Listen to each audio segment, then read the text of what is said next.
नमस्कार, आदाब, जय भीम, सत श्री अकाल। मैं हूँ माजिद सिद्दीकी और आप देख रहे हैं फोकस हिंदुस्तान न्यूज़ चैनल।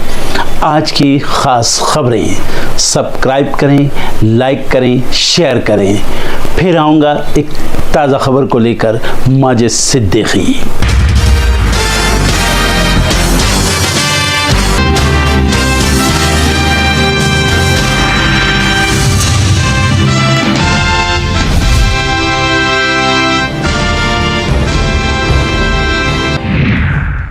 आज से शुरू होगा संसद का शीतकालीन सत्र। सरकार 1 दर्जन से ज्यादा बिल पास कराने की तैयारी में। विपक्ष भी कई मुद्दों पर सरकार को घेरेगा। संसद में एसआईआर पर चर्चा को लेकर अड़ी कांग्रेस। सत्र की शुरुआत में ही दिया स्थगन प्रस्ताव। एसआईआर पर पूरा विपक्ष हुआ एकजुट।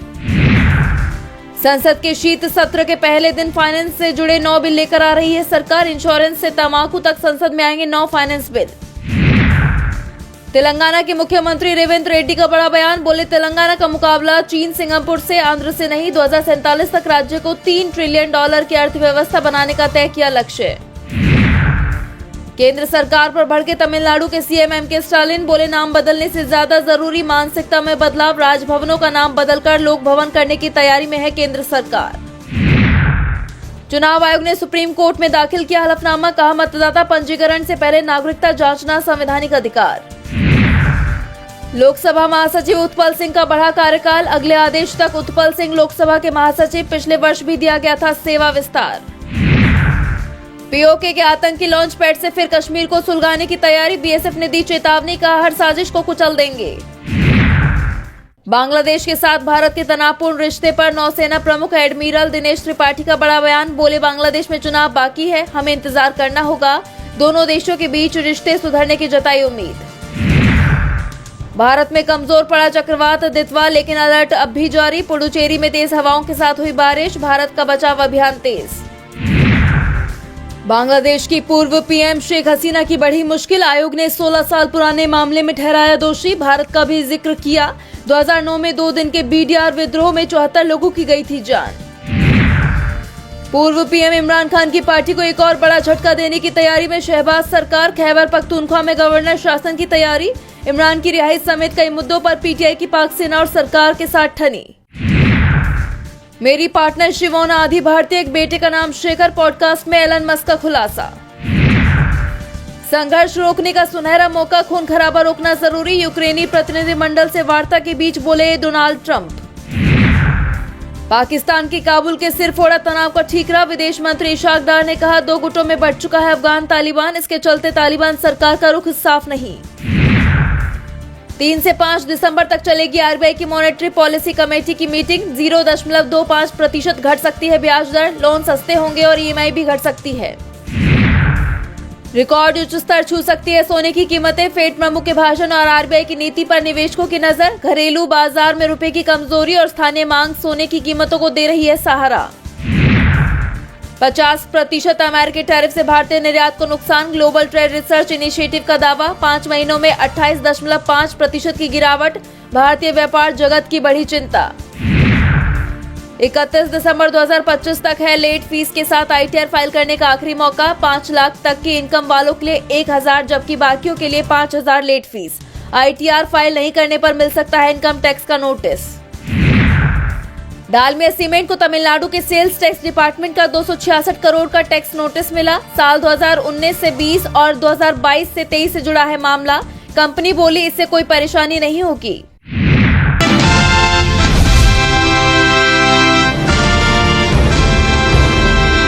महाराष्ट्र की महायुति सरकार में खटपट की खबरें नई नहीं है। वहीं अब इन खबरों पर मुहर लगनी भी शुरू हो गई है। महायुति में बीजेपी और शिंदे गुट की शिवसेना के बीच टकराव अब खुलकर सामने आ गया है। डिप्टी सीएम एकनाथ शिंदे का गुस्सा एक बार फिर जग जाहिर हुआ है। अधिकारियों को चेतावनी देते हुए महाराष्ट्र के उप मुख्यमंत्री और शिवसेना नेता एकनाथ शिंदे ने कहा कि अगर उनके कार्यकर्ताओं को परेशान किया गया या अन्याय किया गया उन पर, तो उनके गुस्से का सामना करना होगा। उनका यह बयान ऐसे वक्त में सामने आया है जब सिंध दुर्ग पुलिस ने शिंदे की शिवसेना के विधायक नीलेश राणे के खिलाफ एफआईआर दर्ज की। सतारा के फलटण जिले में एक रैली को संबोधित करते हुए शिंदे ने कहा कि उनके कार्यकर्ताओं के साथ ऐसा अन्याय करने वालों को किसी भी हालत में माफ नहीं किया जाएगा। उन्होंने कहा कि मैं अधिकारियों से कहना चाहता हूं कि कोई भी गैर कानूनी काम ना करे, झूठी शिकायतों पर ध्यान ना दे और अगर कोई आप पर दबाव डाल रहा है तो उसके आगे न झुके। अगर आप हमारी पार्टी के कार्यकर्ताओं के साथ अन्याय करते हैं तो आपको एकनाथ शिंदे के गुस्से का सामना करना होगा। मुझे पता है कि कौन क्या कर रहा है। मैं चुप हूं और मुझे चुप रहने दो। मुझे सबके राज पता है। मैं किसी को परेशान नहीं करता, किसी को तंग नहीं करता, लेकिन अगर कोई मेरे साथ ऐसा करता है तो मैं उसे छोड़ता भी नहीं। जैसा कि आप जानते हैं कि 2 दिसंबर को महाराष्ट्र में नगर निकाय चुनाव होने हैं। उसमें कई जगह शिवसेना, शिंदे गुट और बीजेपी आमने सामने है। ऐसे में शिवसेना शिंदे गुट के विधायक नीलेश राणे ने बीजेपी के एक समर्थक के घर छापा मारा और ये दावा किया कि उन्हें नगर निकाय चुनाव से पहले मतदाताओं को बांटने के लिए नकदी से भरे बैग मिले, जिसके बाद सिंधुदुर्ग पुलिस ने शिंदे गुट के विधायक पर ही एफआईआर दर्ज की और अब इससे लेकर एकनाथ शिंदे ने सीधी चेतावनी दे दी है कि मुझे सबके राज पता है, मैं चुप हूं तो मुझे चुप रहने दो। शिंदे के इस बयान के बाद महायुति में पड़ी दरार अब जग जाहिर हो गई है।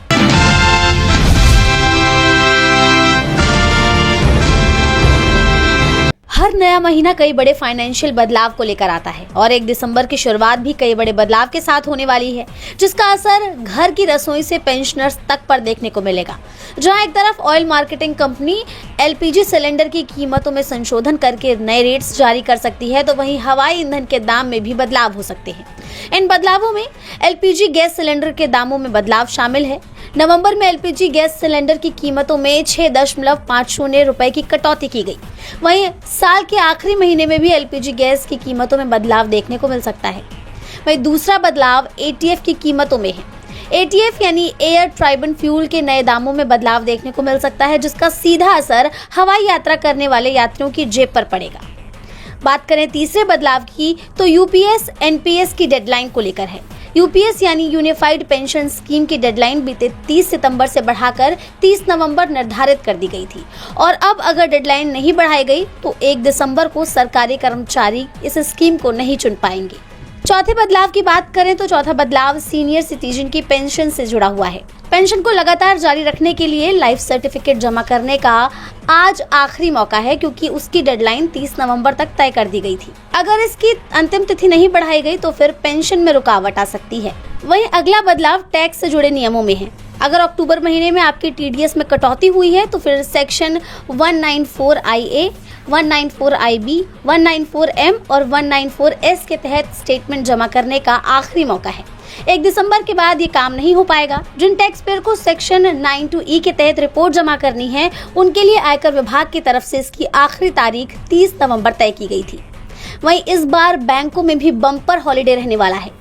बैंक से जुड़ा कोई काम है तो फिर जान लें कि दिसंबर महीने में बम्पर बैंक हॉलिडेज है। आरबीआई के बैंक हॉलिडे लिस्ट के मुताबिक महीने की शुरुआत ही छुट्टी से हो रही है। दिसंबर महीने में कुल 17 दिन बैंकों में कामकाज नहीं होगा। ऐसे में आरबीआई बैंक हॉलिडे लिस्ट देखकर घर से निकलना लाभदायक रहेगा। इन बदलावों से अगर आपके रूटीन या जेब पर भी कुछ असर पड़ रहा है तो वक्त रहते इन बदलावों के लिए आप अपनी तैयारी पूरी रखें।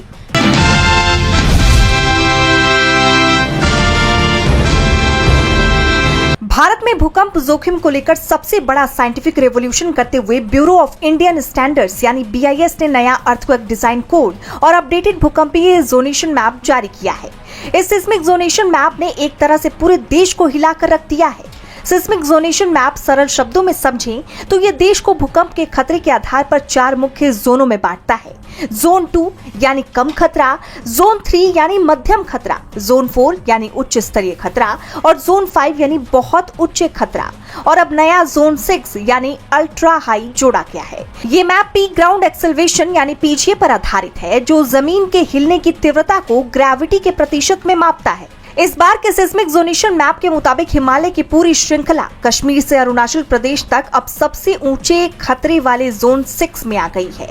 माना जा रहा है कि एक तरह से इन जगहों पर रहने वाले लोगों के लिए ये एक अलर्ट है, क्योंकि सिस्मिक जोनेशन मैप के मुताबिक ये इतना बड़ा बदलाव है कि देश का 61% इलाका कम से ज्यादा जोखिम वाले जोन 3 से 6 में चला गया है, जबकि 75% आबादी ऐसे क्षेत्रों में रहती है जहाँ भूकंप का असर जानलेवा साबित हो सकता है। पुराने नक्शे में हिमालय को जोन 4 से 5 में बांटा गया था, लेकिन नई रिसर्च ने साफ कर दिया है कि यहाँ 200 साल से प्लेट्स लॉक हैं, यानी तनाव जमा हो रहा है और अगला बड़ा झटका 8.0 या उससे ज्यादा तीव्रता का हो सकता है। तो वहीं अब नए नियमों में स्ट्रक्चरल और नॉन स्ट्रक्चरल दोनों तरह से सुरक्षा पर खास ध्यान दिया गया है।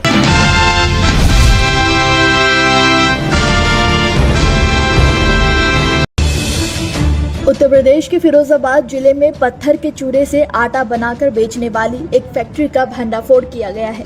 FDA यानी फूड एंड ड्रग एडमिनिस्ट्रेशन की टीम ने UPSIDC यानी Uttar Pradesh state industrial development corporation area में एक आटे की फैक्ट्री पर छापा मारा, जहां लाखों रुपए का नकली आटा बरामद किया गया।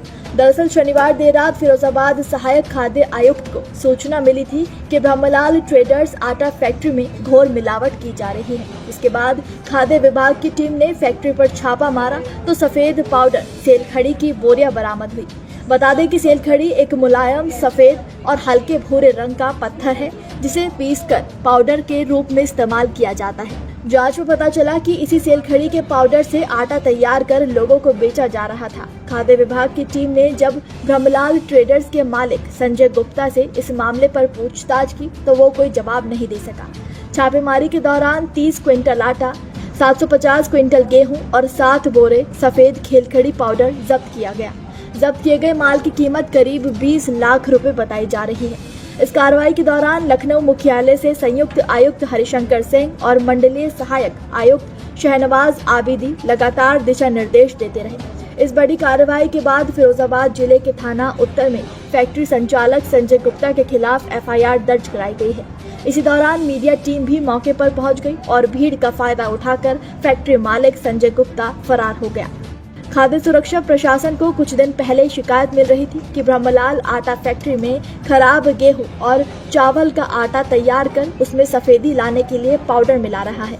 सहायक आयुक्त चंदन पांडे के नेतृत्व में टीम शनिवार 4 बजे फैक्ट्री पहुंची तो वहां आटा तैयार हो रहा था, जिसमें पाउडर मिक्स होता हुआ पकड़ा गया। फिरोजाबाद से न्यूज़ 24 के संवाददाता जयप्रकाश सिंह से मिली जानकारी के मुताबिक इस फैक्ट्री में बनने वाला आटा चक्की फ्रेश के नाम से स्थानीय बाजार में बिकता है। आसपास के जिलों में भी सप्लाई की जाती थी। मुख्य खाद्य सुरक्षा अधिकारी मनोज कुमार ने बताया कि DM से अनुमति लेकर नमूनों की जांच आगरा लैब में कराई जाएगी, जिससे रिपोर्ट 2 से 3 दिन में आ जाएगी। वरिष्ठ बाल रोग विशेषज्ञ का कहना है कि लंबे समय तक कैल्शियम अनावश्यक रूप से शरीर में पहुंचने से कई रोग पैदा हो सकते हैं। इससे हृदय की गति प्रभावित होने के साथ ही लीवर और गुर्दे से जुड़ी बीमारियां हो सकती है, पथरी की समस्या भी हो सकती है। साथ ही ये शरीर के कई अंगों पर बेहद बुरा असर डाल सकता है। खाद्य अधिकारी चंदन पांडे ने बताया कि इस प्रकार की कार्रवाई भविष्य में भी जारी रहेगी। संबंधित मामले में 3 साल से ज्यादा की सजा और 10 लाख रुपए तक के जुर्माने का प्रावधान है। जब्त नमूनों की प्रयोगशाला में त्वरित जांच की जाएगी और लाइसेंस निलंबित करने की कार्रवाई भी इस मालिक के खिलाफ की जाएगी।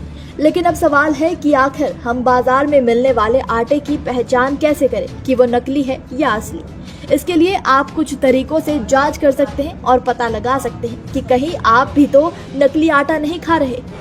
नंबर 1, आटा असली है या नकली। इसे पहचानने के लिए आप आटे को हाथ से छूकर भी इसका पता लगा सकते हैं। आप आटे को हाथ से छूकर देखें, अगर इसमें ज्यादा दरदरा कण महसूस हो तो समझ जाइए कि इसमें मिलावट की गई है।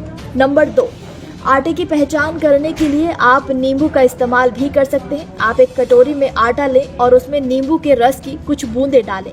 अगर उसमें बुलबुले उठते हैं तो समझ जाएं कि उसमें चॉक पाउडर मिलाया गया है। नंबर 3, ये तरीका बेहद आसान है और इसे आप रोजाना इस्तेमाल भी कर सकते हैं। 1 गिलास पानी में आधा चम्मच आटा डालें। अगर आटा पानी में अच्छे से घुल जाए और तली में बैठ जाए तो ये शुद्ध है। लेकिन अगर पानी की सतह पर कुछ तैरता हुआ नजर आए या परत सी बन जाए तो उसमें मिलावट की आशंका है। ये परत मिलावटी पदार्थों जैसे कि स्टार्च या फिर चॉक पाउडर की वजह से बनती है। नंबर 4, शुद्ध गेहूं के आटे में एक हल्की मीठी ताज़ी खुशबू होती है। अगर आपको आटे से बासी, तेज या केमिकल जैसी गंध आती है तो समझिए कि उसमें कुछ गड़बड़ है। मिलावटी आटे की गंध सामान्य से अलग होती है, जबकि असली आटा ताजगी से भरा लगता है। नंबर 5, एक सफेद कागज पर छोटा सा आटा छिड़के और उसे जलाएं। अगर आटा शुद्ध है तो जलते समय उससे हल्की मिट्टी जैसी गंध आएगी। अगर उसमें मिलावट है तो उसमें जलने के साथ कोई तेज या रासायनिक गंध आएगी। नंबर 6, शुद्ध आटा जब हाथों के बीच रगड़ा जाता है तो वो मुलायम और चिकना महसूस होता है। मिलावटी आटा हाथों पर रगड़ने पर मैदा जैसा फिसलन भरा और चिपचिपा सा लगता है। अगर आटा ज्यादा दानेदार लगे या उसमें कोई रासायनिक फील आए तो उसे इस्तेमाल ना करें। नंबर 7, अगर आप गेहूं का आटा खरीदते हैं और उसमें चोकर बहुत कम है या बिल्कुल नहीं दिख रहा तो ये भी एक संकेत हो सकता है कि वो आटा मैदा के साथ मिलाया हुआ है। स्वस्थ गेहूं के आटे में थोड़ा सा चोकर जरूर होना चाहिए जो फाइबर का अच्छा स्रोत होता है। ऊपर बताए गए घरेलू उपाय से आप बिना किसी खास खर्चे या लैब जांच के घर पर ही ये तय कर सकते हैं कि आटा शुद्ध है या मिलावटी। अब तक सिर्फ घी, मावा, पनीर, मसालों तक में ही मिलावट सामने आई थी, लेकिन अब पत्थर के पाउडर का आटा सुनकर हर किसी के होश उड़ गए हैं।